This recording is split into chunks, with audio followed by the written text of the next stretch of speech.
안녕하십니까. 월간조선 권세진 기자입니다. 윤석열 대통령 당선인의 대통령직 인수위원회가 이제 활동을 시작했습니다. 야권 후보 단일화 파트너였던 안철수 국민의당 대표가 인수위원장을 맡았고요. 대통령 취임하는 5월 전까지 2달 정도 활동을 하게 됩니다.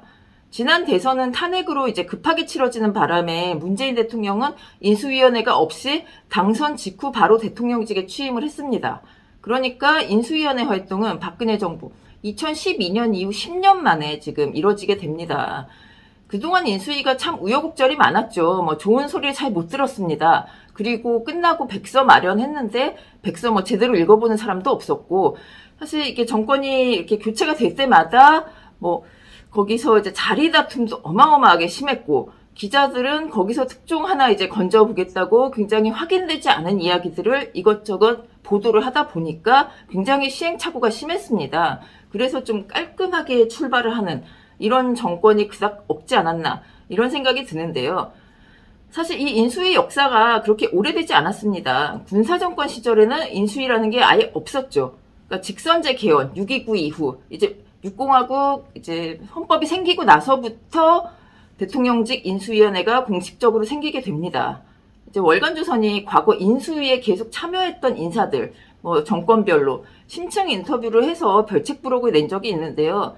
그래서 역대 인수위가 어떻게 구성됐고 어떤 일을 했으며 어떻게 마무리가 됐는지 간단하게 소개를 좀 드리려고 합니다. 첫 인수위원회는 13대 노태우 대통령 당선 후에 이제 구성이 됐습니다.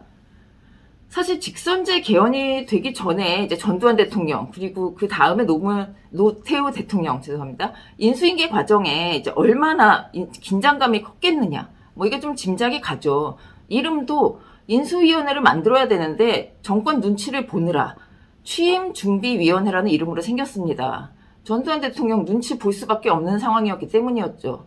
근데 또 취임준비위원회라고는 하는데 이제 취임식 준비를 해야 되는데 그때 이제 퇴임자냐 이제 취임자 누가 이제 중점이 돼야 되냐 이것 가지고도 갈등이 있었다고 합니다. 당연히 취임자가 우선이 돼야 되는데 눈치를 볼 수밖에 없는 또 이런 상황이었다고 합니다. 그러니까 이게 인수위원회라기보다는 그냥 자문기구 그런 거에 가까웠다고 하는데 이제 당시 참여자들이 얘기하기로 그렇습니다. 그때 이제 기능은 각 부처에서 업무 보고를 하면 당선인이 듣는 것, 그게 전부였다. 그러니까 말 그대로 인수인계지 앞으로 5년을 어떻게 꾸려나가겠다 이런 거를 만들 수 있는 상황이 아니었다는 겁니다. 국정부상 이런 건 상상하기 어려웠다는 거죠. 그때 이제 인수위원장은 여당인 민정당의 사무총장 이충구 총장이 맡았는데요. 그리고 그 다음에 내무부 장관이 됐죠. 지금은 사실 인수위원장 총리로 생각되는 사람을 이제 지명하지 않습니까? 그러니까 인수위원장의 위상이 지금과 그때는 좀 달랐다고 보면 될 것 같습니다. 그 다음에 이제 제대로 생긴 거는 14대 김영삼 대통령이 당선되면서 제대로 인수위가 만들어졌는데요. 근데 이분은 이제 김영삼 대통령은 3당 합당의 결과로 탄생한 대통령이기 때문에 완전한 정권 교체라고 좀 볼 수는 없었죠. 인수위원 민정당 그리고 민주당, 공화당 이렇게 했었기 때문에 민정계인 정원식 서울대 교수 이분이 인수위원장을 맡았습니다. 그리고 인수위원장도 상당수가 이제 민정계였습니다. 민주계였던 김영삼 대통령 당선인하고 조금 뜻이 맞지 않을 수 있었던 상황이죠. 거기다가 3당이 합당하면서 정권이 만들어지다 보니까 인수위에 정치인들이 굉장히 많이 들어왔습니다. 그러니까 정책과 공약 이런 거를 제대로 이제 만들고 실행해야 되는 사람들은 좀 적었던 거죠.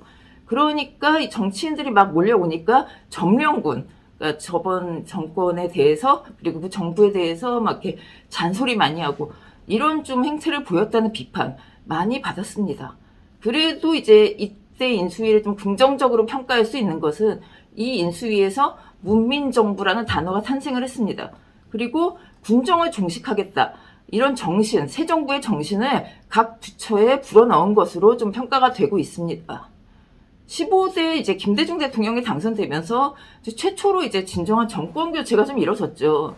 근데 이 역시 이제 김대중, 김종필 후보가 후보 단일화를 하면서 이제 결과가 나왔기 때문에 인수위원장에는 이제 김종필계, 옛날에 이제 공화계였죠. 이런 분들이 좀 들어올 수밖에 없었습니다.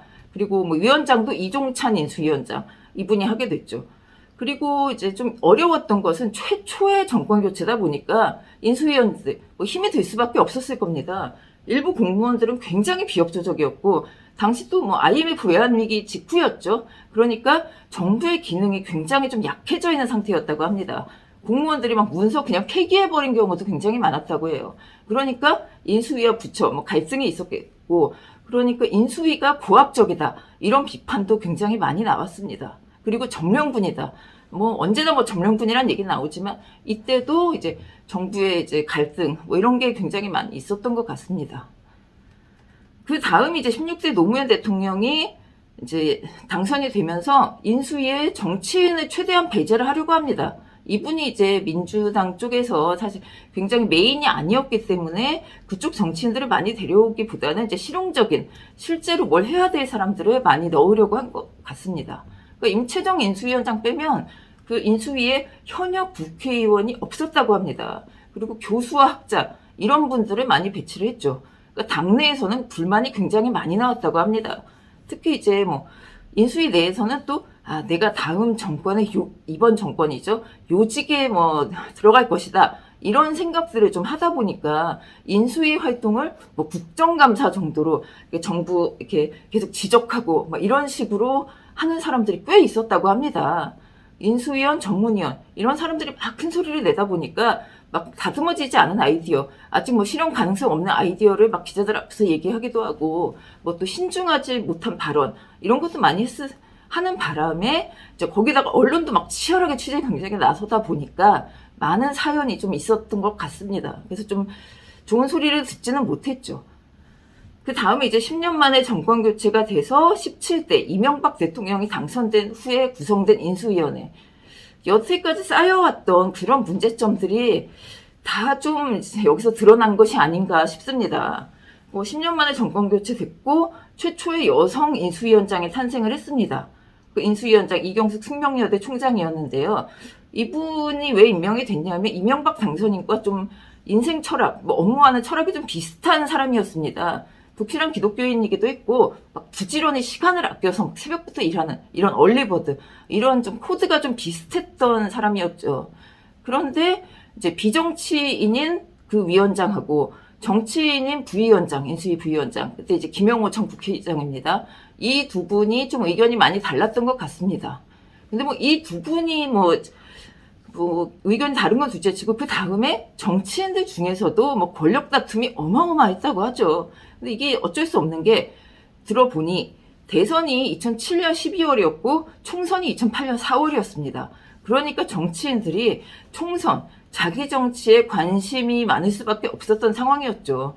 그러다 보니 정치인들 사이에서 경쟁과 알력이 심했고 줄서기 이런 것 엄청나게 심했고 거기다 언론도 이제 10년 만에 정권 바뀌고 노무현 정권에서 이제 기자실이 없어졌잖아요. 그래서 취재가 어려웠는데 이제 갑자기 취재를 제대로 할 수 있게 되니까 인수위 내부 그 근처에서 취재 경쟁 어마어마하기 때문에 생난리가 벌어졌다고 합니다. 사실은 그러다 보니 이것저것 여러 가지 얘기가 나오면서 좀 시행착오가 많이 있었죠. 이제 그 다음에 18대 대통령 박근혜 인수위원회도 위원장의 좀 상징적인 인물을 찾으려고 하다 보니까 김용준 헌법재판소장 이분을 위원장으로 임명했는데 결국 이분 총리로 지명을 했지만 여러 가지 이유로 이제 청문회를 통과하지 못할 정도로 이 인사가 문제가 있었다 이런 게 드러났죠. 그러면서 이 박근혜 정부도 출발부터 힘이 좀 빠졌습니다. 그러니까 인수위가 얼마나 정권의 출발과 성공에 중요한 역할을 하는가 이런 사례들을 역대 인수위가 다 보여주고 있다고 보면 되겠습니다. 이번 윤석열 정부도 인수위가 얼마나 중요한가 여기서 얼마나 중요한 역할 인사 그리고 앞으로의 정책 이런 걸 이끌어 나가야 하는가 그런 걸 꼭 명심을 해야 될 것 같습니다. 오늘 이야기 여기까지입니다. 감사합니다.